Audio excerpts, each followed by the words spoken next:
என் ஆத்துமா உம்மை தொடர்ந்து பற்றி கொண்டிருக்கிறது, உமது வலது கரம் என்னை தாங்குகிறதா. ஆமென். உன்னையும் என்னையும் கர்த்தர் என்ன பண்றாரா? தாங்குகிறவராக இருக்கிறார். உன்னையும் என்னையும் கர்த்தர் தாங்குகிறவராக இருக்கிறார். ஹல்லேலூயா.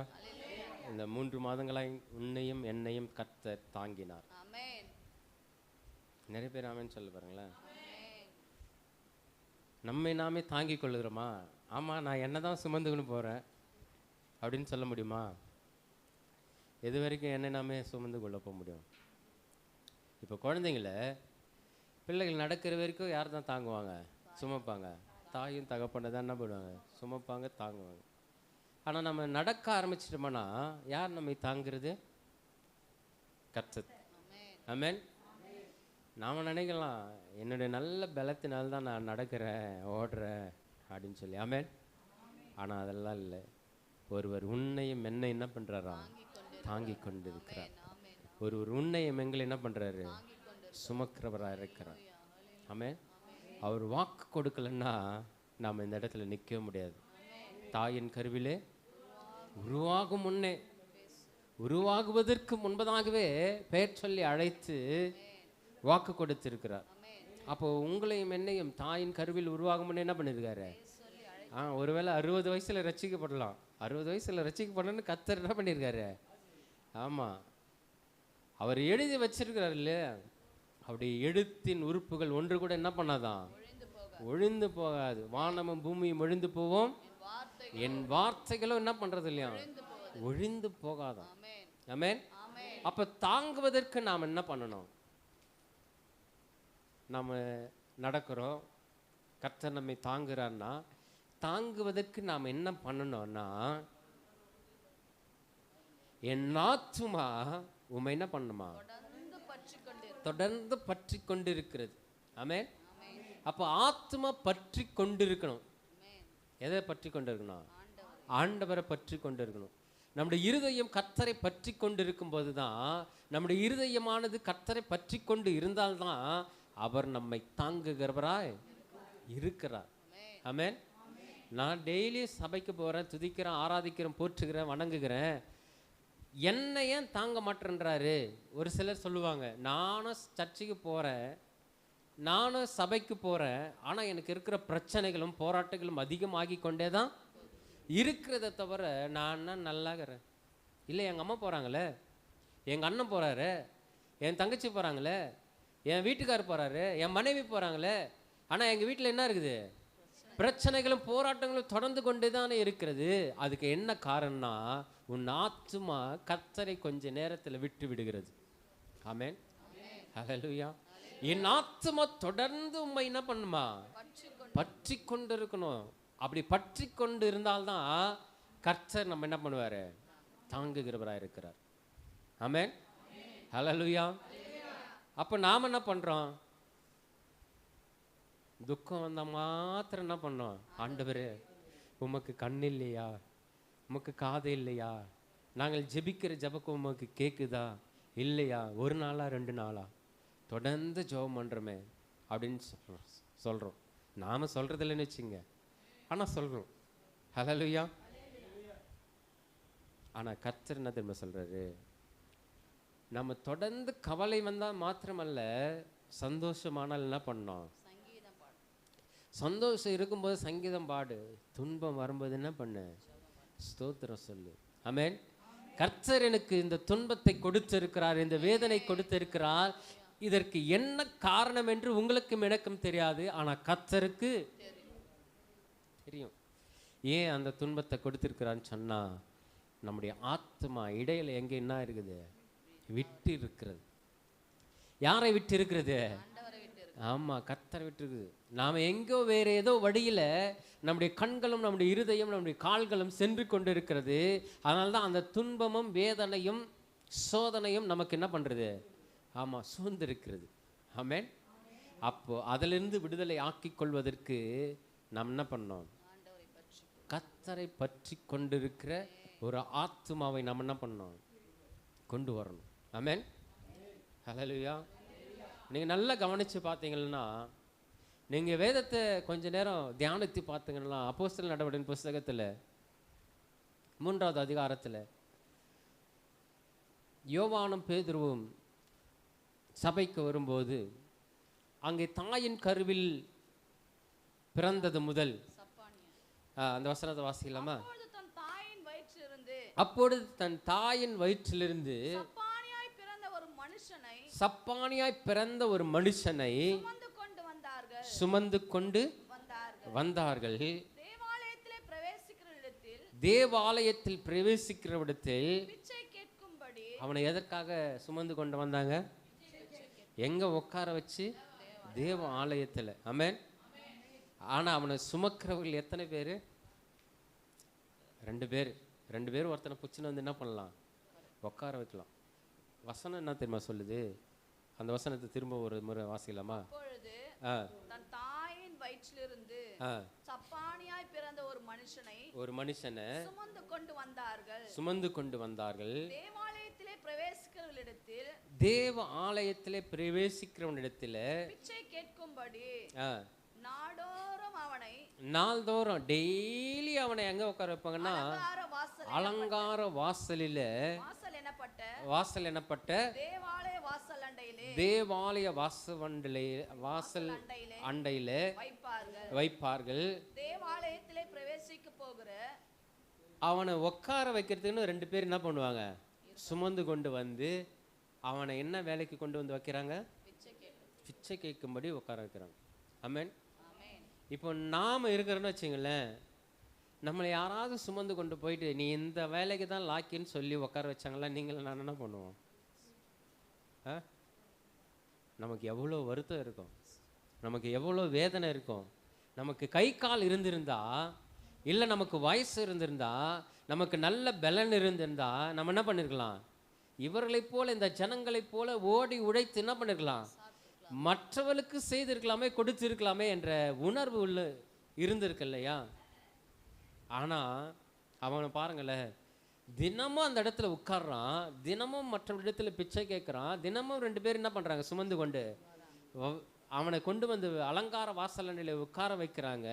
அவனும் என்ன பண்றான்? எதாகில கிடைக்கும் என்று எண்ணி அவன் அவர்களை நோக்கி பார்த்தான். அப்பொழுது பேதுருவும் யோவானும், எங்களிடத்தில் என்ன இல்லை, வெள்ளியும் பொன்னும் எங்களிடத்தில் இல்லை, எங்களிடத்தில் இருக்கிறதை உனக்கு தருகிறேன் என்று சொல்லி நசரனாகிய இயேசு கிறிஸ்துவின் நாமத்தினாலே நீ எழுந்து நட என்று சொல்லி வலது கையினாலே அவனை பிடித்து தூக்கி விட்டான். உடனே அவனுடைய கால்களும் கரடுகளும் பலன் கொண்டது. ஆமென். ஹல்லேலூயா. ஒருவர் தூக்கி விட்டாதாங்க பலன் கொள்ள முடியும். நம்முடைய வாழ்க்கையில கூட நம்முடைய கஷ்டங்கள் மத்தியில, போராட்டங்கள் மத்தியில யாராவது ஒருவர் ஆறுதல் சொன்னதான் நம்மால் என்ன பண்ண முடியும்? விடுதலை ஆக முடியும். ஆறுதலே சொல்லத்துக்கு ஆள் இல்லைன்னா கஷ்டப்பட்டு கஷ்டப்பட்டு கஷ்டப்பட்டு வருத்தப்பட்டு பாரப்பட்டு நோய் தான் என்ன பண்ணோம்? வரும். ஆமென். இவனுக்குள்ளாக கரடுகளும் கால்கள் என்ன ஆச்சான்? பலன் கொண்டதான். அவனை பிடித்து தூக்கி விட்டாங்களாம். அவனை பிடித்து தூக்கி விட்ட உடனே அவன் கைகளும் கால்களும் கரடுகளும் பலன் கொண்டு அவன் குதித்து எழுந்தான். அவன் பலனை வாங்கின உடனே, அப்பா எனக்கு பலன் கிடைச்சது, நான் என் வீட்டுக்கு போகிறேன், என் அப்பா அம்மா கிட்ட போகிறேன், இது ஊரில் இருக்கிற எல்லார்கிட்டையும் சொல்ல போகிறேன் அப்படின்னு சொல்லி அவன் ஊருக்குள்ளாக ஓடலை.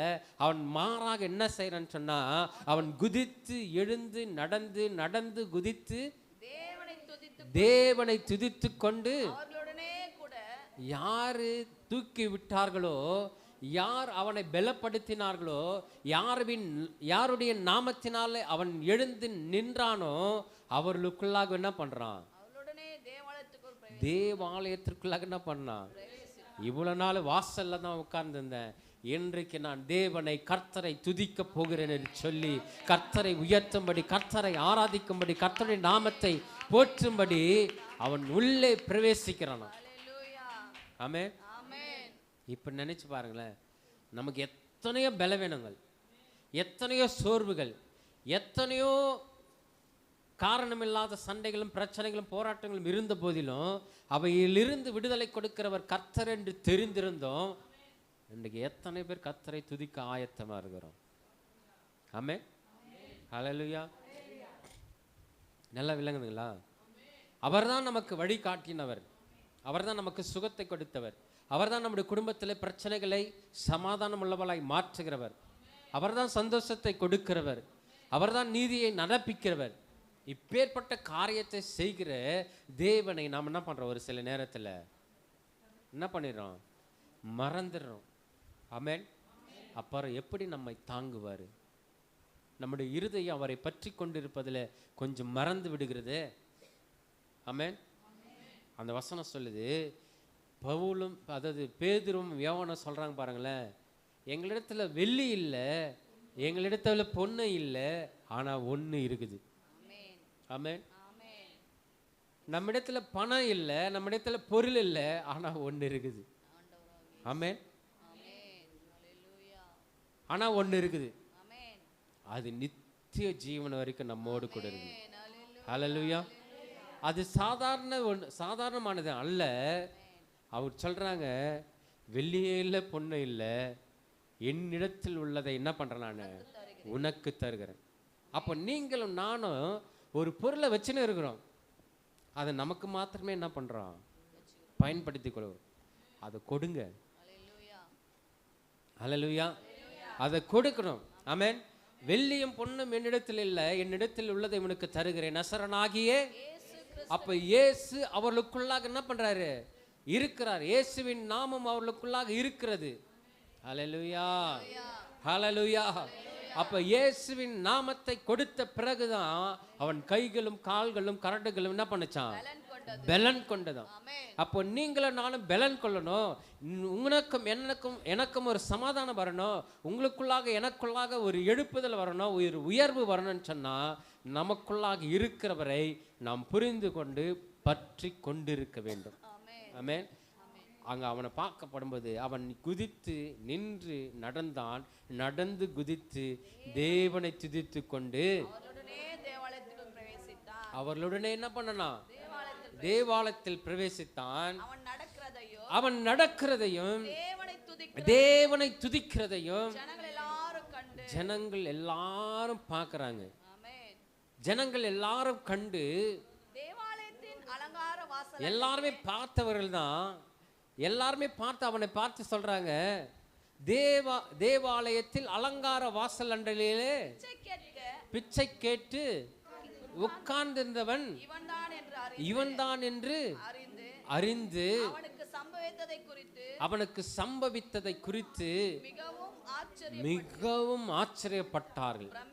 சுய சக்தியினாவது எங்கள் சுய பக்தியினாவது இவனை நடக்க பண்ணினோம் என்று நீங்கள் எங்களை நோக்கி பார்க்கிறது என்ன? எங்கள் சுய சக்தியினால் அல்ல, எங்களுடைய சுய பக்தியினாலும் அல்ல. ஆமென். யாரால் தெரியுமா? ஆண்டவராகிய இயேசு கிறிஸ்துவின் நாளே. ஆமென். நீங்கள் மரத்திலே தூக்கி கொலை செய்தீர்களே, உங்களுக்கு வேண்டாம் என்று புறக்கணித்தீர்களே, அவருடைய நாமத்தினால தான் இவர் என்ன பண்றான்? எழுந்து சுகமாய் நிற்கிறான், கர்த்தரை துதிக்கிறான், கர்த்தரை ஆராதிக்கிறான், கர்த்தருடைய நாமத்தை போற்றுகிறான். அப்போ நீங்களும் நானும் ஒரு சூழ்நிலையில் ஏதோ ஒரு நேரத்தில் சப்பானையாய் கிடப்போம்.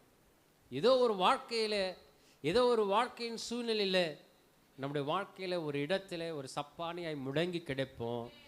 ஆனால் இன்றைக்கு கர்த்தர் உன்னையும் என்னையும் தூக்கி விடுகிறார். ஆமென். உன்னையும் என்னையும் ஆண்டவராக இயேசு கிறிஸ்து நாமத்தினால எழுந்து நட என்று சொல்லுகிறார். ஆமென். அது எந்த பிரச்சனையாக இருந்தாலும் சரி, இந்த பிரச்சனை தான் கர்த்தர் சுகமாக்குவார் அப்படிலாம் சொல்ல. நீங்கள் ஜெபத்திலே எவைகளை கேட்டுக்கொள்வீர்களோ அவைகள் எல்லாவற்றையும் என்ன பண்ணுவீங்களாம்? பெற்றுக்கொள்வீர்கள் என்ற விசுவாசம் உங்களுக்குள்ளாக என்ன பண்ணோம்? இருக்கணும். ஆமென். ஹல்லேலூயா. அப்போ இருக்கும்போது தான், அந்த விசுவாசம் இருக்கும்போது தான் நமக்குள்ளாக அந்த ரட்சிப்பு, அந்த மீட்பு, அந்த பலன் நமக்குள்ளாக என்ன பண்ணோம்? வரும். ஆமென். ஹல்லேலூயா. சப்பானி மாத்திர சுகத்தை பெற்றுக்கொண்டால் போதாது, நீங்களும் சுகத்தை பெற்றுக்கொள்ள வேண்டும் என்று சொன்னால், இஸ்ரவேல் ஜனங்களை பார்த்து சொல்றாங்க, பேதுரும் யோவானும் இஸ்ரவேல் ஜனங்களை பார்த்து சொல்றாங்க, நீங்களும் சுகத்தை பெற்றுக்கொள்ள வேண்டும் என்று சொன்னால் என்ன பண்ணுங்க? 19வது வசனம் 20வது வசனத்துல சொல்லப்படுகிறது, ஆனபடியினாலே கர்த்தருடைய சன்னிதானத்திலிருந்து இளைப்பாறுதலின் காலங்கள் வரும்படிக்கும் முன்னே குறிக்கப்பட்ட இயேசு கிறிஸ்துவை அவர் உங்களிடத்தில் அனுப்பும்படிக்கு உங்கள் பாவங்கள் நிவர்த்தி செய்யப்படும் பொருட்டு நீங்கள் என்ன பண்ணுங்க? மனம் திரும்பி குணப்படுங்க. நல்லா கவனிக்கிறீங்களா? அவன் யோவானையும் பேதுருவும் பற்றி கொண்டிருந்தான். அவன் இருதயம் யாரை பற்றி கொண்டிருந்ததா? ஆண்டவருடைய நாமத்தை துதிக்கிற, ஆராதிக்கிற, பிரசங்கிக்கிற பேதுரும் யோவான் என்ன பண்ணுகிறது? பற்றி கொண்டிருந்தது. ஆமென். அதே போல நீங்கள் மனம் திரும்பி, அவன் சுகமாயிட்டான், அவன் இயேசு கிறிஸ்து நாமத்தினால பலத்தை பெற்றுக்கொண்டான். நீங்கள் குணப்பட வேண்டும் என்று சொன்னால், நீங்கள் சுகமாகி கொள்ள வேண்டும் என்று சொன்னால், அங்க ஒரு வார்த்தை சொல்றாரு, உங்கள் மனது என்ன பண்ணணுமா?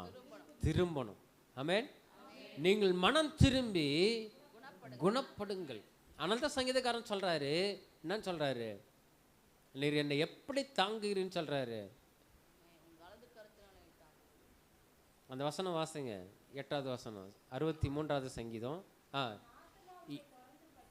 என் ஆத்துமா உம்மை தொடர்ந்து பற்றி கொண்டிருக்கிறது, உம்முடைய வலது கரம் என்ன பண்ணுமா? என்னை தாங்குகிறது. ஆமென். இவனுடைய வலது கரத்தை பிடித்து தூக்கினதனால தான் கர்த்தர் அவன் என்ன பண்ணாரு? தாங்கினார். அவர்களை என்ன பண்ணனா? பற்றி கொண்டிருந்தான். ஆனால் தான் நம்முடைய ஆத்துமா, நம்முடைய இருதயம், நம்முடைய மனது மனம் திரும்பி கர்த்தரை பற்றி கொண்டிருக்கும் போது, ஹல்லேலூயா, கர்த்தரை பற்றி கொண்டிருக்கும் போது அவர் நம்மை தாங்குகிறவராய் இருக்கிறார். ஆமென். ஹல்லேலூயா. அப்போஸ்தலர் நடவடிக்கைகளின் புத்தகம் 8வது அதிகாரத்தில் ஒருத்தன் மனம் திரும்புகிறான். ஆனால் அவனுக்குள்ளாக என்ன இல்லை? மனம் திரும்புதல் இல்லை. ஆமென். 7வது வசனத்தில் வாசிக்கலாம். 8வது வசனம்.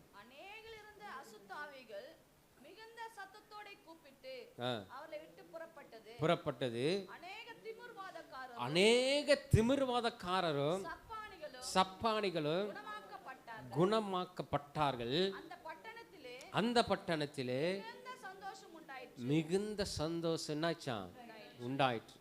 இவ்வளோ அற்புதங்களும் அடையாளங்களும் நடந்தா சந்தோஷம் தானே உண்டாகும். ஆமென். ஆனா அந்த பட்டணத்துல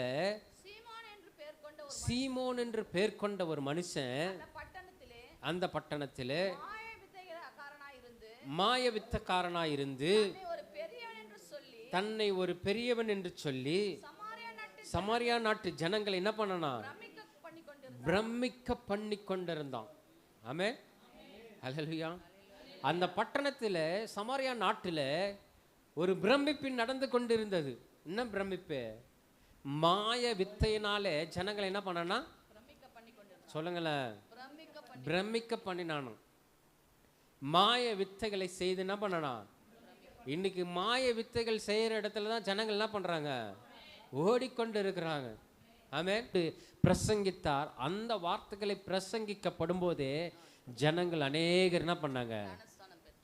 அநேகர் என்ன பண்ணாங்க? விசுவாசித்தார்கள். ஆமென். சுகமாக்கப்பட்டாங்க, குணமாக்கப்பட்டார்கள். ஹல்லேலூயா.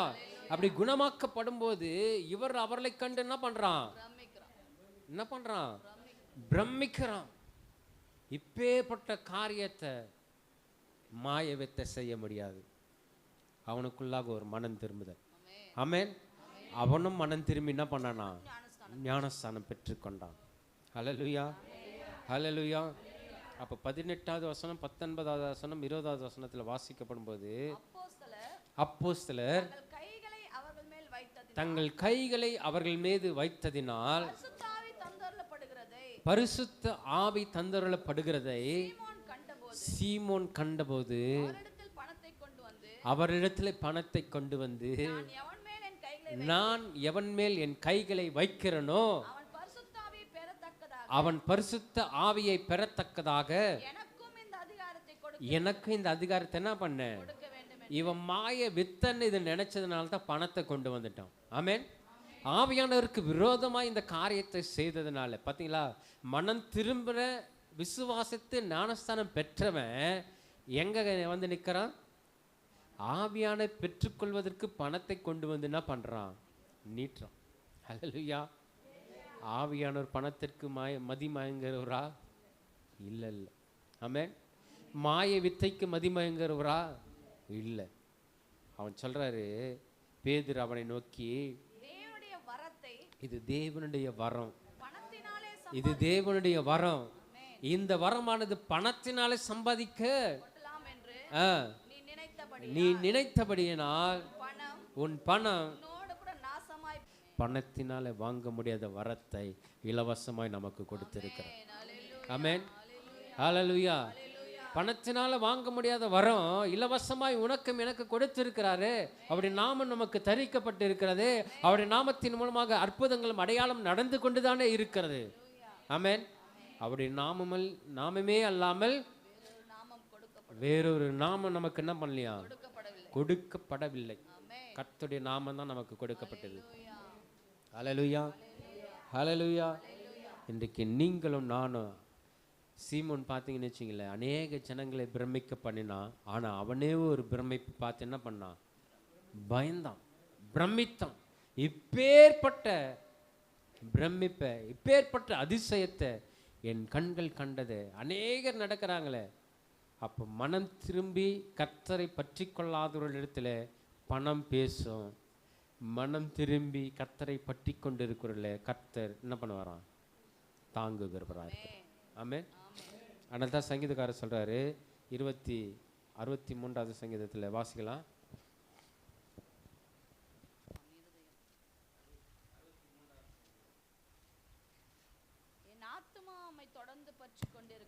என் ஆத்துமா உம்மை தொடர்ந்து என்ன பண்ணுதான், பற்றி கொண்டிருக்கிறது. நம்முடைய வலதுகரம், அப்போ அவருடைய வலதுகரம் நம்மை தாங்க வேண்டும் என்று சொன்னால் நம்முடைய ஆத்துமா அவர் என்ன பண்ணோம், ஏதோ ஒரு சில இடத்துல பற்றி கொள்கிறது, ஒரு சில நேரத்தில் தாங்குகிறவராக இருக்கிறார். அப்படி தாங்கும்போது தான் நம்முடைய இருதயம், என்னுடைய ஆத்துமாவும் எப்படி இருக்குன்னு சொல்றாரு, நினத்தையும் கொழுப்பையும் உண்டது போல என் ஆத்மா எப்படி இருக்கும், திருப்தியா இருக்கும். அறகுறையா இல்லை. எப்படி இருக்கும், திருப்தியா இருக்கும். என் வாய் என்ன பண்ணான், ஆனந்த களிப்புள்ள உதடுகளால் உம்மை போற்றும். ஆமென். அப்போ துதிக்கிறோம், ஆராதிக்கிறோம், போற்றுகிறோன்னா மனசுல சந்தோஷம் இருந்தால் தான் நடக்கும். இல்லைன்னா துதினாலும் வாயில துதி வராது. எப்படி வரும், அழுகதான் வரும். ஏன்னா இருதயத்தில் அவ்வளவு பாரம். அந்த பாரத்தை கர்த்தரிடத்தில் என்ன பண்ணுங்க, ஆமாம், கர்த்தரிடத்தில் இறக்கி வச்சிடணும். அந்த வசனம் ஒன்று இருக்குது,